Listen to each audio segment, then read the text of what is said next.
সালাম আলাইকুম সবাইকে। সেদিন স্বরাষ্ট্রমন্ত্রী বলতেছিল যে হাসিনাকে তো আমরা ফেরত চাই, সেটা আইনের মাধ্যমে।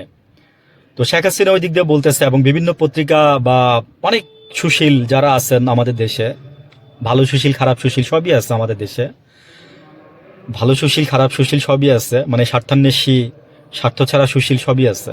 তারাও বলতেছে অনেকে যে, আবার এই যে আসিফ নজরুল বলছে শেখ হাসিনা তো ছিলই, মানে আওয়ামী লীগ তো ছিলই দেশে, আবার আসবে কি। এর আগে মাহফুজ একটা কি যেন একটা বক্তব্য দিল।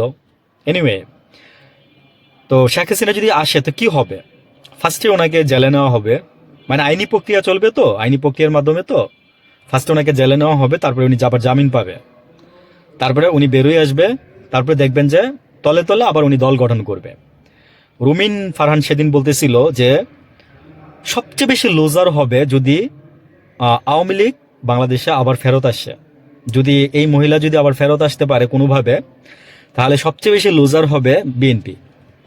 তা আমি বলছিলাম আজকে থেকে আরো 1 বছর আগে, বা কথাটা আমি প্রায়ই বলে যাই, যে দেখেন, মানে আমি বলছিলাম যে 3 বছর আপনাদের পিটায়া পাটায়া বাহির করিতে আওয়ামী লীগ আপনাদেরকে 3 বছর বা 2 বছর টাইম নিবে, বা মানে অনেক অকারেন্সের মাধ্যমে।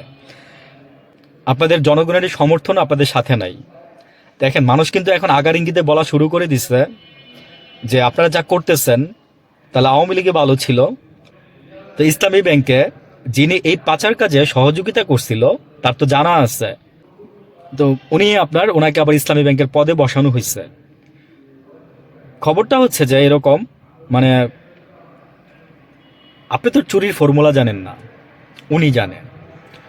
এতদিন ওই যে মানুষ বলতো না যে এতদিন তোরা খাইছস এখন আমরা খামু, তো ওইরকমই মনে হয় আর কি মাঝে মাঝে, যে এতদিন আওয়ামী লীগ খেয়েছে, এখন বিএনপি খাবে।